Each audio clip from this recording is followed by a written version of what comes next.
je voulais parler de Franck Nicolas.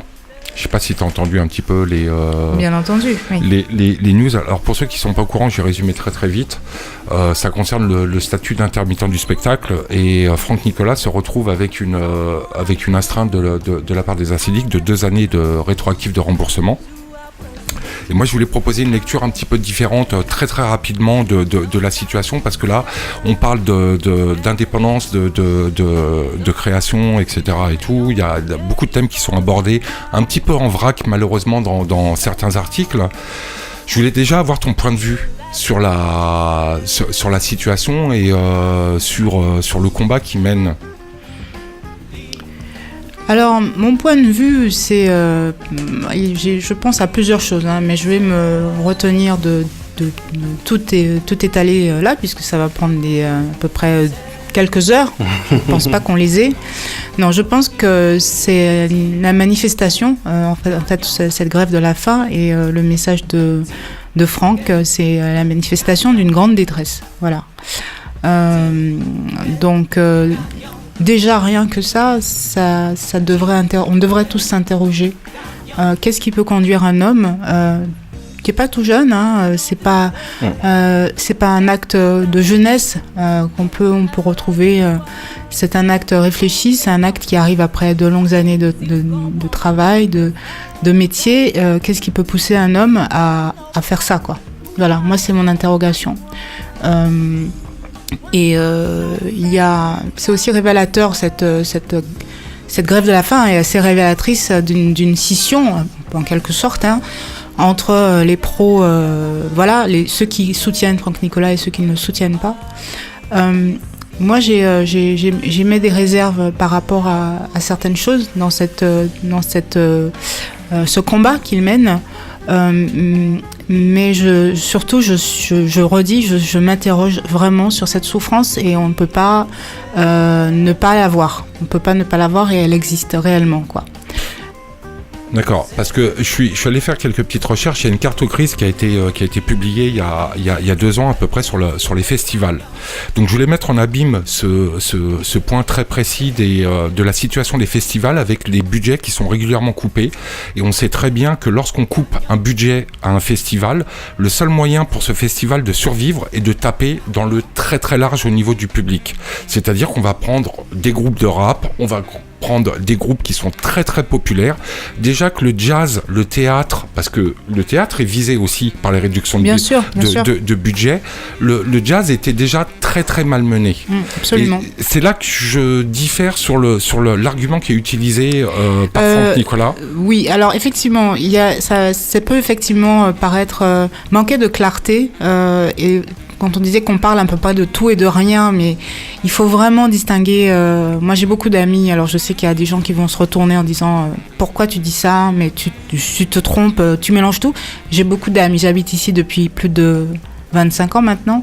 Je travaille dans la musique en tant que professionnelle depuis quelques années et je connais beaucoup de gens qui sont vraiment en difficulté, quoi. Vraiment, ils sont pas guadeloupéens, ils sont pas martiniquais, ils sont, voilà, on va dire, pour simplifier, ils sont blancs. Ils connaissent vraiment de très grosses difficultés. Et même, pour tout vous dire, j'ai été confrontée à une forme de, toi, tu tournes en festival parce que tu es noir. Parce que tu as quelque chose qui intéresse les médias, tu as quelque chose d'original. Moi, je fais du jazz depuis 10 ans, depuis 20 ans, je suis nulle part. Alors, ce sont des gens très, très doués qui me disent ça.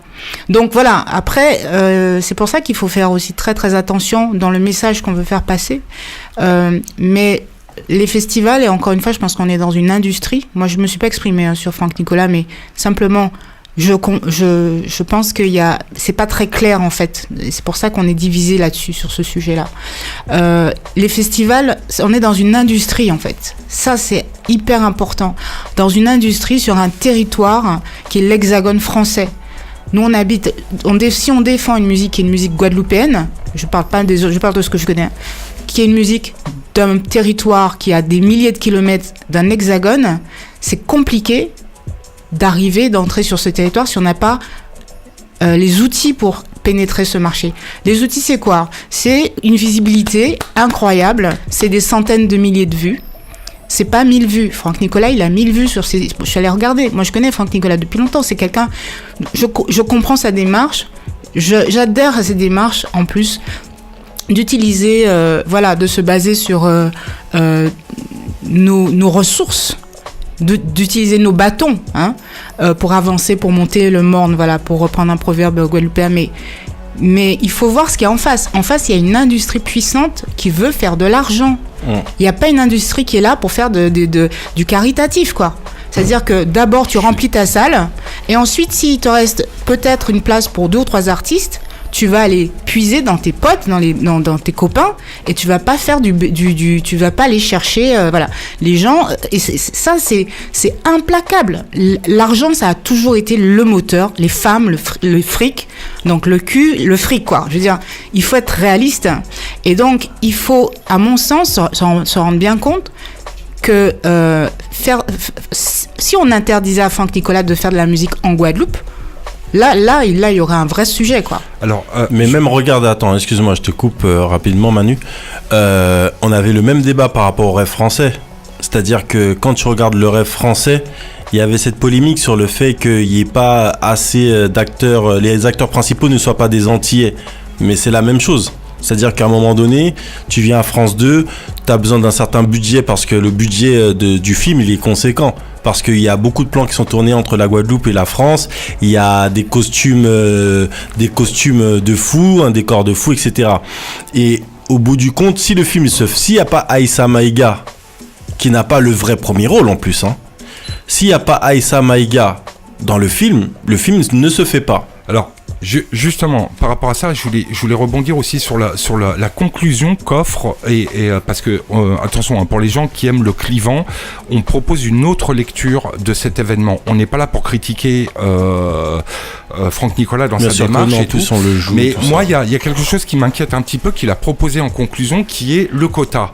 Alors, moi, j'ai 2 points très rapides à développer. C'est que, le quota, il est déjà victime de ce quota, parce que le jazz est un quota déjà dans les festivals. Donc ça veut dire que il devrait déjà comprendre qu'en proposant ça, il y a déjà un problème. Et le quota, c'est que s'il correspond plus aux critères, on va faire rentrer des gens. Et lui, on lui dira, tu pourras pas jouer non plus comme avant, parce que on a déjà notre quota. Et moi, je trouve ça dangereux d'imposer des quotas dans la musique. Je trouve ça, on les a déjà avec les 40% de tralalaire et tout. On a vu ce que ça donnait. Ça veut dire que les gens se permettent d'indiquer que ce sont des productions françaises pour faire passer des productions qui n'ont rien à voir avec la culture française, etc. et tout. Donc c'est une arnaque totale, et je trouve ça très très dangereux de proposer ce genre de choses-là. Et le dernier point que je voulais, avant de me taire, c'est qu'il faut qu'il arrête, parce qu'il a été hospitalisé dernièrement, et que c'est très très dangereux, puisque c'est quelqu'un qui a une philosophie dans sa musique, et qui a besoin d'un équilibre, qui a besoin d'une vibe, qui a besoin d'avoir un alignement entre le corps et l'esprit, et s'il est en train de détruire ça, il ne sera plus à même de produire derrière. Faut qu'il arrête, et il y a d'autres solutions. Il a l'avantage d'avoir lancé ce débat. Prolongeons le débat, mais il faut qu'il évite de se sacrifier pour ça. Oui, voilà. Pour le coup, cette conclusion, moi, on a la santé, la vie, c'est précieux. Je pense que ça, il le sait. Et d'ailleurs, c'est pour ça que les Griffes de la Faim existent. C'est parce que on est sur une tangente. Mais je pense que ça, quand même, son action a le mérite de poser des questions, quoi.